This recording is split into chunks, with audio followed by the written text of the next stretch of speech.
You say that all the time. I do remember Kevin trying to take you home. Yeah. And me telling you to go for it. I'll put the picture in.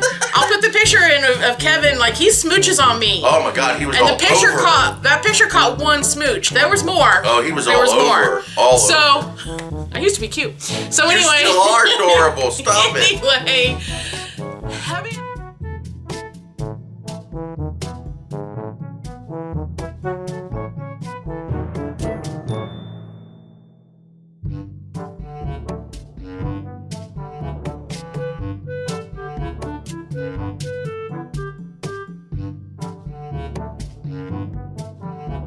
Hold on. Let me preface this. Okay. Hubby is just going through his notifications on YouTube and came across this. So go. Okay, so I was watching a Don the Predator Fry instructional video a few nights ago on Black Belt Magazine. Now, okay, from so the Facebook page. For those or, of I'm you, sorry, from YouTube.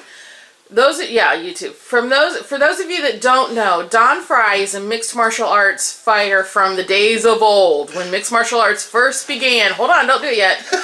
And we love Don Fry, so just so you know, that's who we're talking about. He's a former mixed martial arts fighter. Okay. The only reason I'm here is my wife makes me come to these things.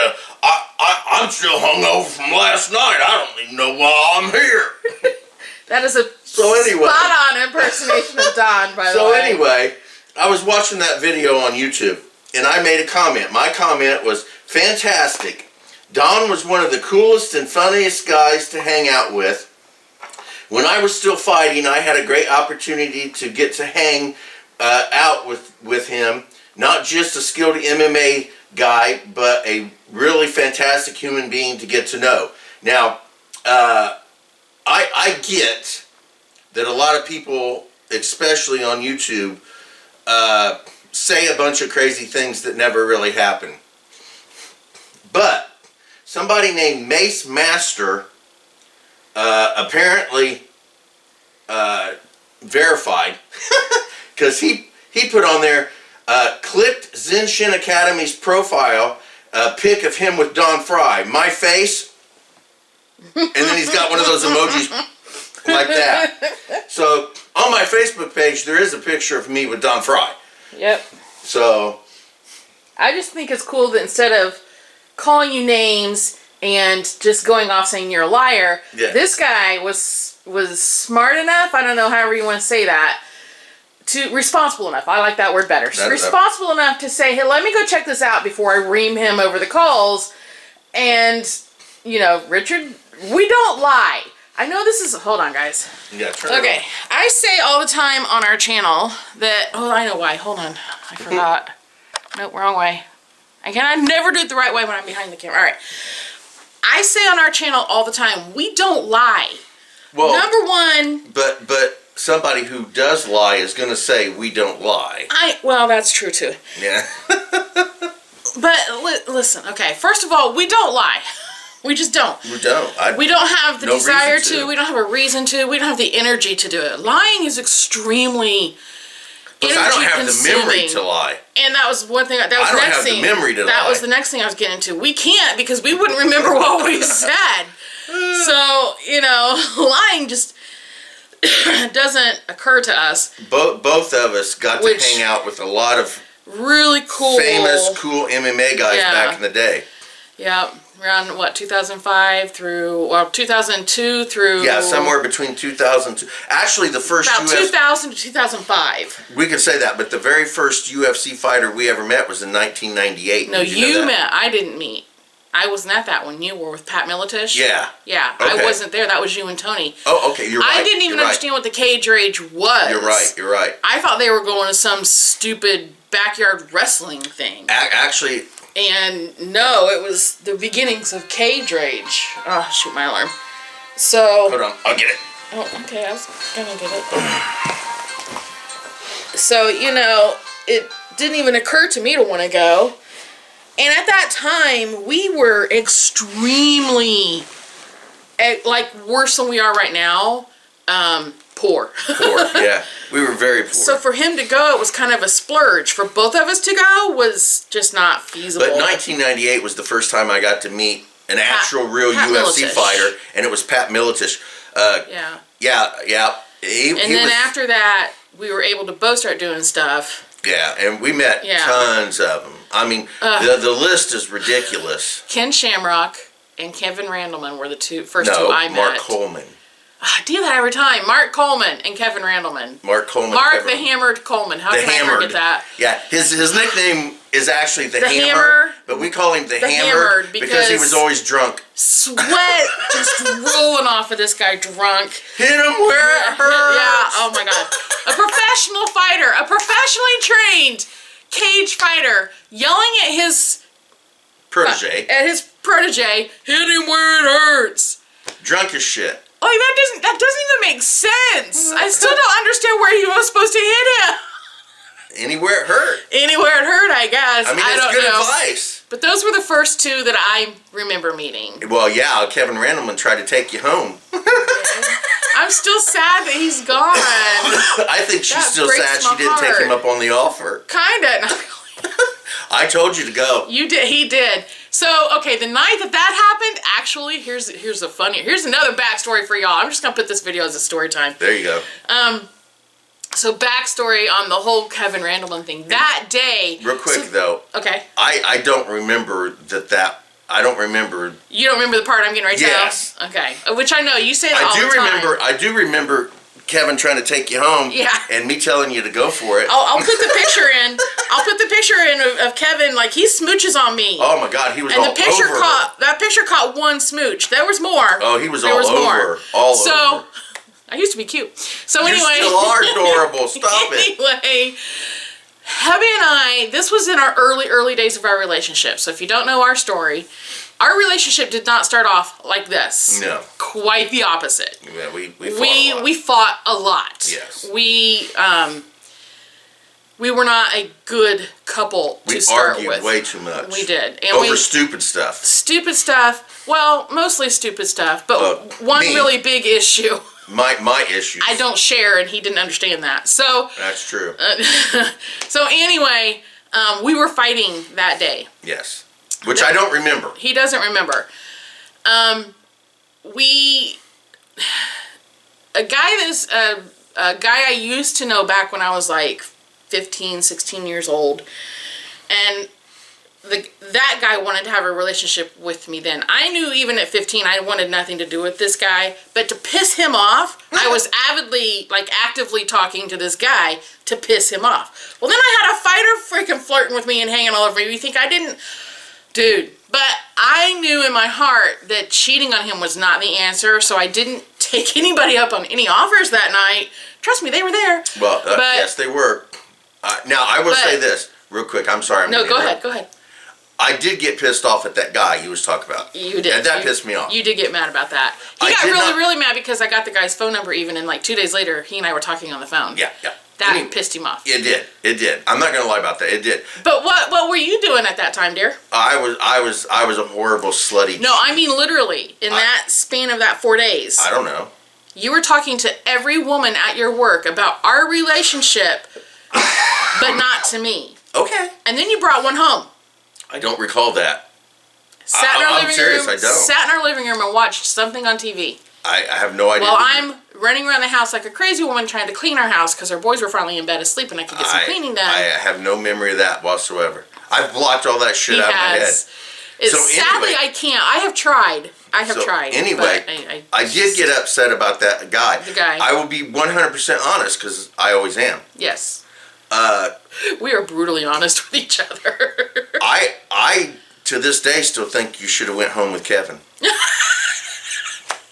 I to this day am still glad that I did not because I know in my heart that would have been like a slam against us. Maybe at the time. And I was preaching to you about how you needed to be faithful to us. Well, how can I preach that if I was going to go and do that? That's true, but.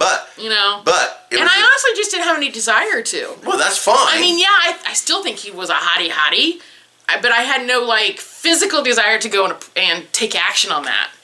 I was happy knowing that he was a hottie and loving on me. Oh, yeah, very much so. Oh, it was hilarious. Yeah. Anyway. So anyway, that is the story time. We have work we need to get done. Yeah, Kevin Randleman had the hots for my wife. We were talking about who all we met.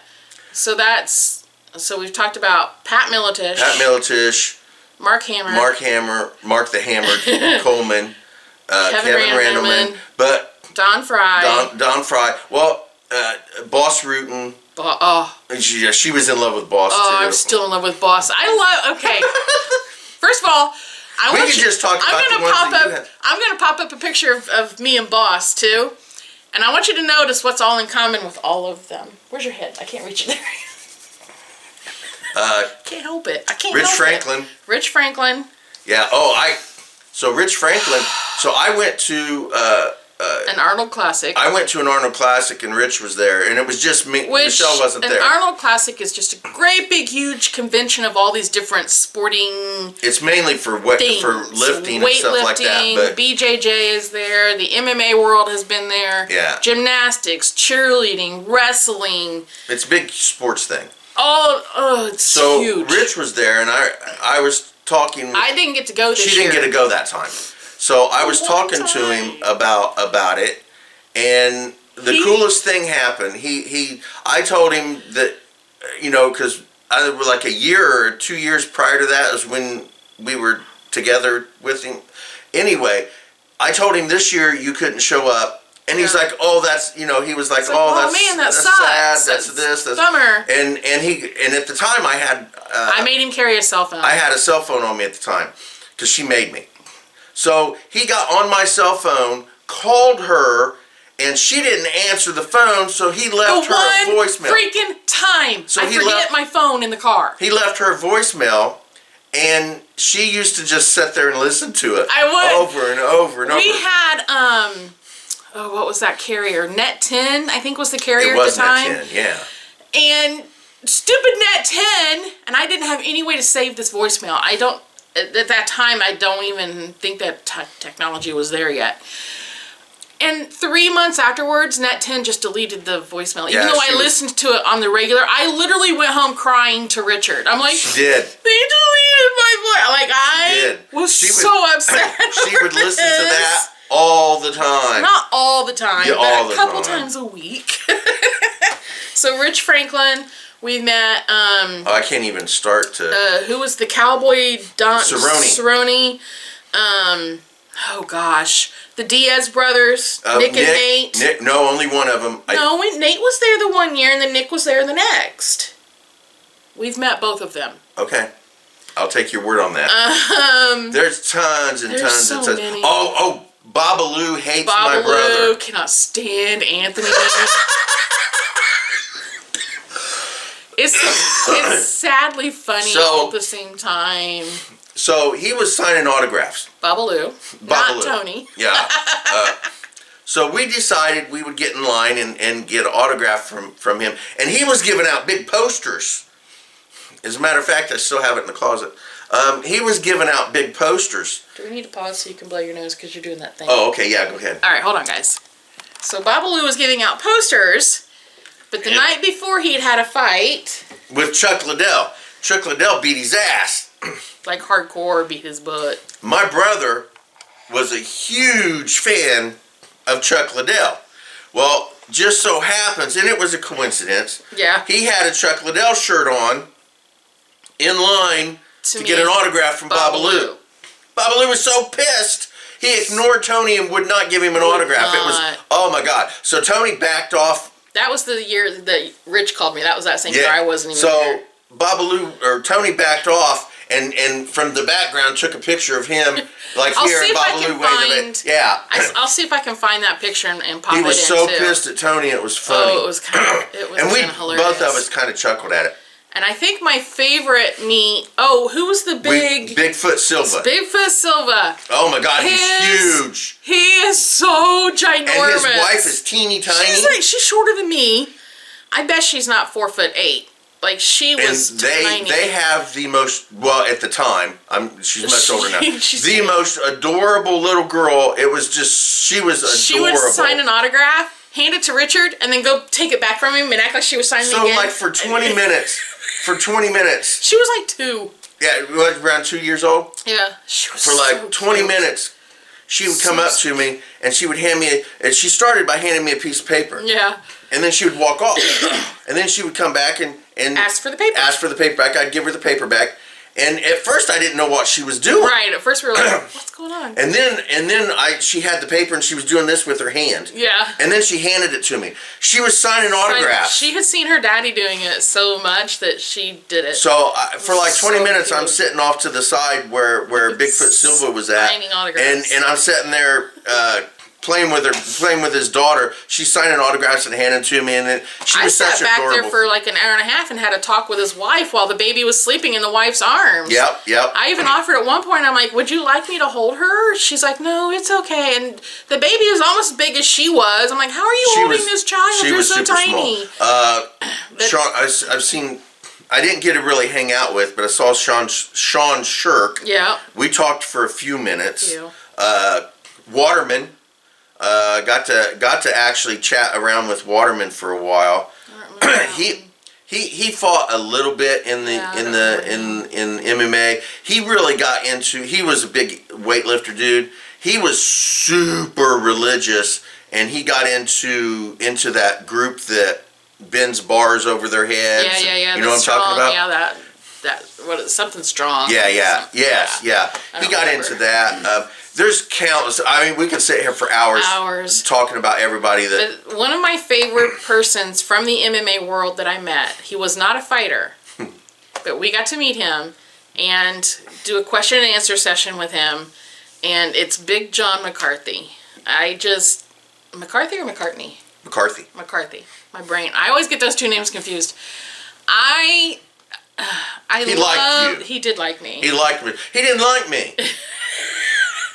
He just kind of shrugged me off. I'm serious. He did. He was like, just shrugged me off, and he liked Michelle. We were right next to each other, and I'm the cutie in the group. What do you want? He spent his time chatting with Michelle, and actually seemed to enjoy the conversation, and he just completely ignored me. I'm sorry. No, it's okay. It doesn't bother me. I'll be honest. I think part of it was he was at that point. It was still really early in the MMA world. And a female having any knowledge of MMA was rather uncommon. Yes. And I think the fact that I knew what I was talking about and could have that conversation is what intrigued him the most. You could tell that he was very impressed. Yeah. Yes. So, I mean, Me not so much. He could talk to 100 bald guys a day in his line of work. That's true. How does he get to talk to a woman who knows BJJ and MMA? That's true. I will say this, had a legitimate concern about the scoring system and the tiebreakers. Yes, and, you had real actual questions that weren't common. Yeah, and they weren't just like, well, if this is just like a scenario question. If Bruce Lee and Muhammad Ali get in the cage, who's going to win? Yeah. Which legit was a question that somebody would have asked. Yeah. And I was like, Ninja, what? I'll tell you. You have one of the greatest brains in MMA in front of you. Yes. And you're asking hypotheticals that are stupid? A stupid hypothetical. I remember even giving that guy a look like, what are you on? I will say this, though. I would say the biggest MMA name that I had the opportunity to be around that I was horribly disappointed in. All right? Any clue? Hold on. The top number one. I know. Hold disappointment. On. I can't think. Go ahead. And I'm sad to say this. Okay, one of my favorite fighters.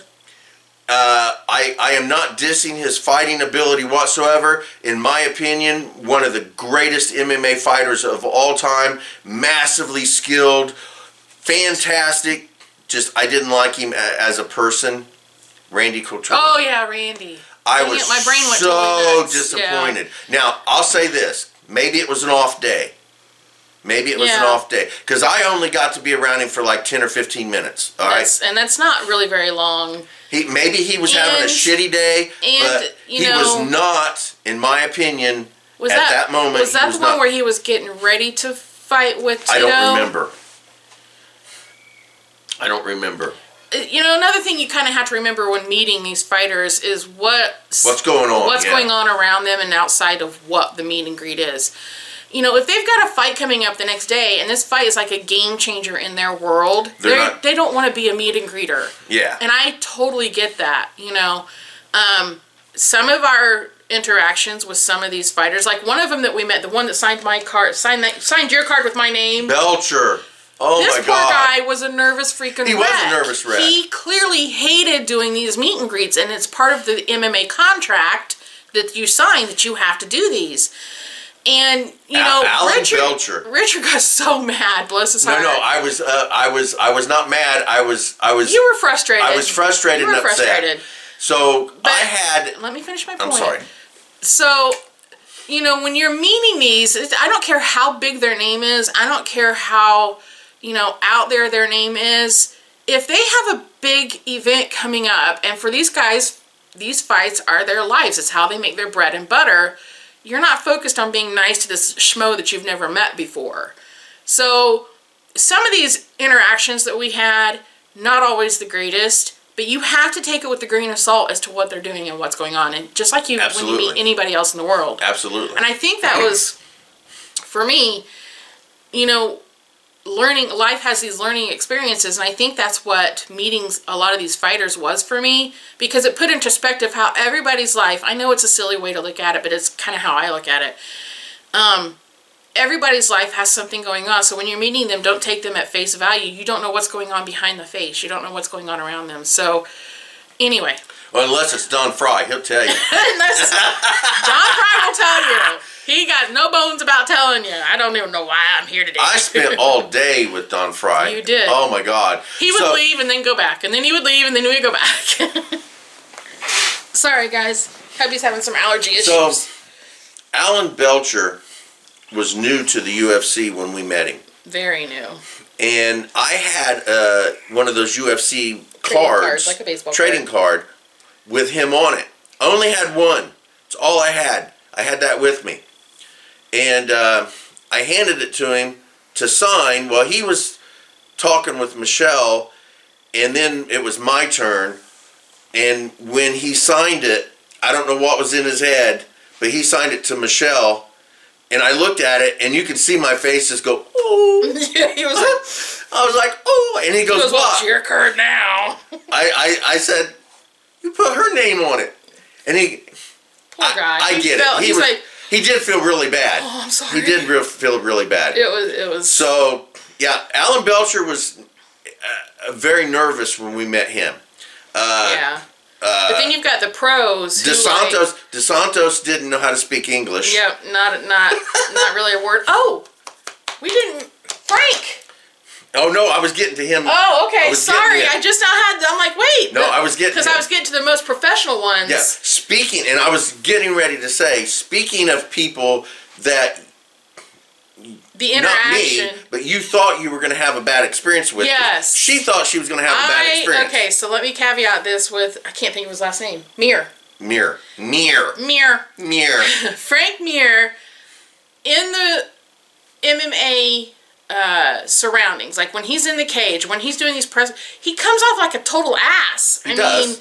But so does Diaz. Oh God! So yes, again, another one where they have a persona in this cage or in front of these cameras, and then you meet them face to face, and you're like, dude, you're not like that at all. And Nick and Nate are really cool. Frank was like. He was cool. We were talking about our kids and how names are important. He liked Jaden's name. He goes, I like that. You don't hear that every day. It's very important to have a good name and name, where names come from and what they mean. It has a big meaning on a person's life. And which we believe. We believe, yeah. And we were both like, dude, this guy's freaking cool. Yeah, now I will say that I was excited to see Frank Mir because I was like, I was on the hunt for Mirko Crow Cop and we couldn't find him. Yes. So, yeah, I was getting to that.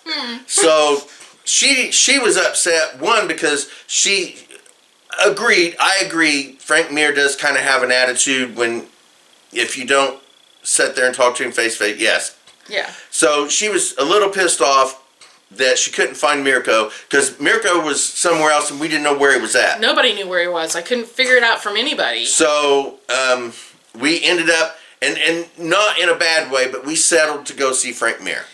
Well, we knew, if we're going to go, we didn't want to not go see anybody. We wanted to at least go see somebody outside of the whole rigmarole of the UFC world. This happened when we went down to watch UFC 119 in Indianapolis. Yes. He was at a autograph sporting, store, one of those autograph stores. Sports memorabilia store, that's what I was looking for. Yeah. Now, Krokoff was somewhere else, and we don't know where he was, but he was somewhere.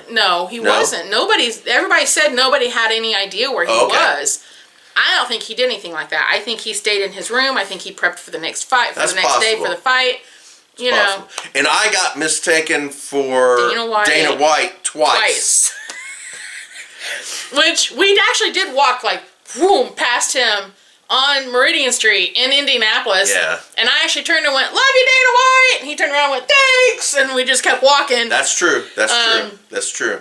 So and he's not a whole lot taller than me. He's not. He's a short shit. I was walking down the street and someone from behind me, they were behind me, weren't they? The first one was. Yeah, the first one. He hollered at me and called me Dana.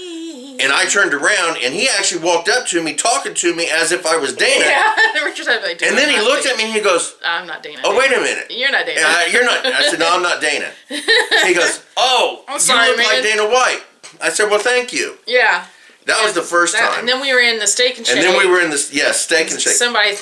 It was kind of funny because it was these two guys, and you hear them semi-quietly, but not actually whispering, saying. That's when Chris Lytle was.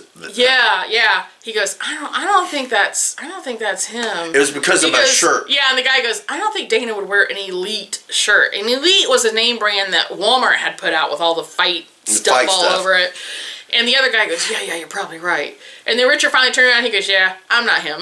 Yeah, they were like right beside me talking, trying to determine whether I was Dana or not. You're yelling again. I'm sorry. They were trying to determine whether I was Dana. Your ears are plugged. They are. We're having a hard time hearing. Yeah. So we were, and Chris Lytle is a UFC fighter from Indianapolis. That we met. We actually saw a fight in Indianapolis. Well, we went to a Legends of Fighting. Is that what it was? I couldn't remember what it was. Tournament. Yeah. And it was the outdoors one. Yes, and it started pouring down rain. And they threw him out there to fight. Just go, get him out there now, because once we get him out, we don't have to refund any money. Because then they didn't have to refund anybody's money. So they only had 4 of the 15 fights they were supposed to have that night. Yeah. Oh my God, it was raining so hard too. By the time that fight was over, bless their hearts, that mat turned into an ice skating rink, and they were still trying to throw kicks. It was a really good fight, really good fight. I know you've got that on video. I do have it on video. Yeah. We were one of the few peoples who was allowed to, at these events, video record. That is true. The people that threw the events were very particular on who could video them, and it was always with the caveat that we would not post them on social media without any kind of permissions first, and Richard has lived up to that, to my knowledge. I have your own fights. You've put my your own own fights. I put my own fights up. The ones that I have been told not to do, I have not. Now I have training videos of myself. It's been 20 years. I would think if there's a statute on it, they would be passed by now. I have training videos that I've done with people that have said, I'll let you video it. But I don't want to see it on YouTube. But you can't post it on YouTube or any place. Social media. And I've never have. Yep. Now, I did contact... One second. Gotta pause that. Okay. Hold on, guys. So... keep moving it every time. I've been blessed enough to be able to train with a lot of people. Really big people. Yes. Very skilled, high-name people. So... I keep looking over there, not at you guys. Some of these people have asked me not to post our training on YouTube or anything, so I have not. I still have it, but I have not posted it. Now, I would say about 5 or somewhere between 5 and 7 years ago, one of my... You're yelling again. I'm sorry. One of my training partners / instructors in MMA got a hold of me and wanted a bunch of the videos that I had done with him, but also some of the videos that I'd done with some other people. that he knew. Yeah. Now, I gave him all of the videos because he didn't even have videos of us training. Yeah. I gave him all of the videos of us training that he was in. You talking about the one from over by Lafayette? Well, all of the cage rages that Chad didn't have, and some of the training stuff he didn't have. Okay. But he also wanted stuff that I had done with Klingerman. Well, Klingerman was one of the guys that told me I could film the training and stuff, but I couldn't post it. And I couldn't give it out to people. So, and that's been 25 years or so. Well, it's 2024, and you started training with him in 99? Somewhere around there. Or 2000, somewhere around there? 99 or 2000. So 24 years, yeah. So, wow. Time flies. So, I told Chad that I would give him everything that I had that pertained to him, but I had to contact Klingerman and ask permission to give him that stuff. Now, he came back and said, sure, give it to him. So I did. Kind of surprised us. Yeah. There's more to that story that we're not going to tell here because it's not our story to tell. Not our story to tell. But let's just say they're not best of friends. But I did share when I was given permission. Right. I didn't ask him, can I post the stuff on YouTube? No. I didn't ask him, therefore I haven't gotten permission to do that, therefore I haven't done it. Yeah. And I'm not going to. No. You know, so, but the guy in South Carolina, the Fudoshin, when her and I were training, when her and I were running around the U.S. doing our adventure, I got to train with anybody and everybody I could find. Anytime we got into a city, I tried to find a place I could train. Well, in South Carolina, I found a Fudoshin, which is We need to wrap this up pretty soon because we do need to get some stuff. Which is a ninjutsu type style martial art, and he did not want me filming at all. He was very adamant about no. Well, I convinced him to let me film it under the circumstance that I would not post it anywhere. That's what he was deathly afraid of. And you're not going to see it on my channel because I haven't posted it. I do have a copy of it.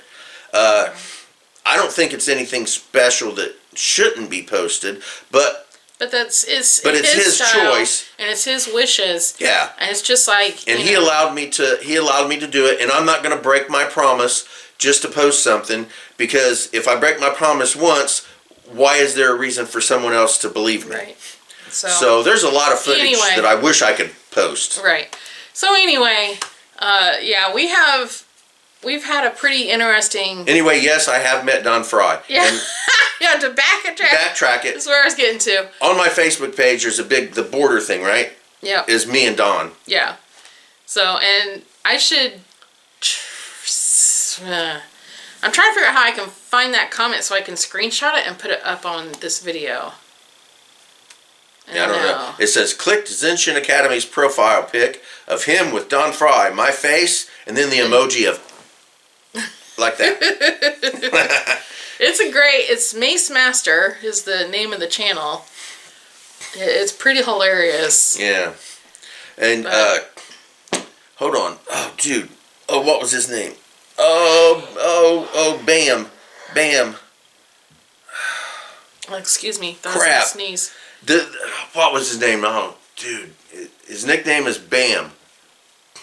He was with Don. I'm trying to think. Remember, he was joking around with Don, and he was running around with that fake mustache on all day. Damn it. Machera? No. That's the skateboard dude. Oh yeah. Oops. That was a jackass guy. My life is so colorful because of you. Thank you, baby. Anyway. I'm sorry, I just totally. Dwayne Ludwig. Yep.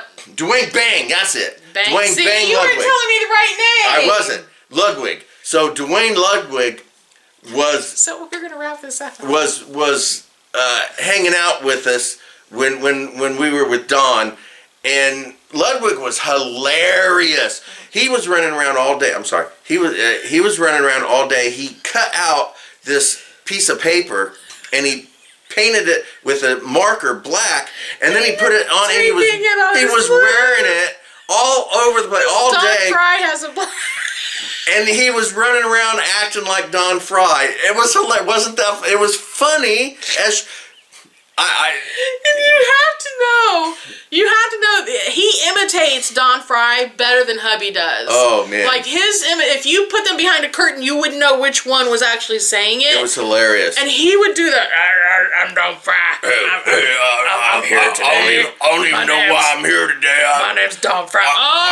God, it was hilarious. I'm still hungover from last night. You know what's really, really sad is, honestly, because he was always so hungover when we met him, he probably doesn't even remember who we are. It was hilarious. He was a great guy. He was. And Dwayne Ludwig was hilarious.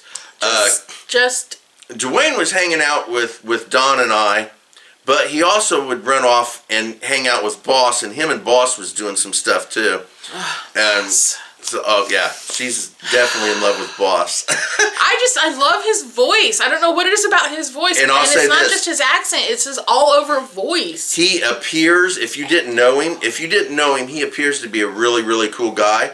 And when you do meet him and get to hang out with him, he's 10 times cooler. He really is a cool guy. He's 10 times cooler in person. Yes. So awesome. Yes. So anyway. Which makes him even more attractive. There you go. That one you might have to just close your eyes for a night, dude. Hey. I'm just kidding, guys. I'm just kidding. I could never do that. All right. We need to wrap this up. This is probably before we go off on somebody else. 30 minutes of crazy talk. I didn't put an intro. Sorry. I didn't realize we were going to be doing a whole video this way. But we love chatting with y'all, and I know a few of you are new to my channel. Young lady, I'm sorry, I forget your name, ma'am, commented about the man cave, and then you were so happy that I responded to your comment. I love responding to comments, not just in type, but in video form. So if you have a question, please ask it. We haven't done a Q&A for a little while. I don't do them a whole lot just because I don't feel like I get enough questions to make videos out of. But, you know, this is a glimpse at us. This is how we are, like, all the time. This is us. This is us. 100%. You don't, this is it. So there's a tattoo. I keep seeing it in the video thingy. There's hubby's tattoo. Hubby's got a similar tattoo. His is like that. There. It's the same tattoo. It's the same tattoo, but his has an M and I have an R. Yeah, mine has an M down here, whereas hers has an R in the same spot. Right there. So, anyway, I designed them. She designed them. I'm pretty proud of them. Thank you guys so much for watching. So when we do this, they're touching. They're touching. Because they're always together. This is how we hold hands. We're always together forever and ever. Thank you guys so much for watching. Please don't forget to like, comment, and subscribe. Bye. Hey kid, don't ever let them get inside your head. They'll tell you what to do in life instead of everything you know that you could get. Don't let them guide your life towards regret. I'll fight for what I love with every breath. My past is filled with things I won't forget. I use them all to push me to my best. So treat the worst of times just like a test. If only I could go back in time, I'd tell myself that everything will end up alright. Just push yourself, test yourself, figure out what you like, and find your limits, don't be rigid, always work towards a prime. Surround yourself with open minds, people can change your life. A few friends with intent can help you feel alive. Find a passion, take some action, and with a little time, just be patient, make a statement, try to enjoy your life. They'll try to kick you while you're down. They wanna rise up while you drown. They wanna fill your head with doubt. They're silently scared that you'll figure it out. I'll make it look like I'm losing, won't bother hiding my bruises. And when they finally think you're wounded, then it's your chance to be ruthless.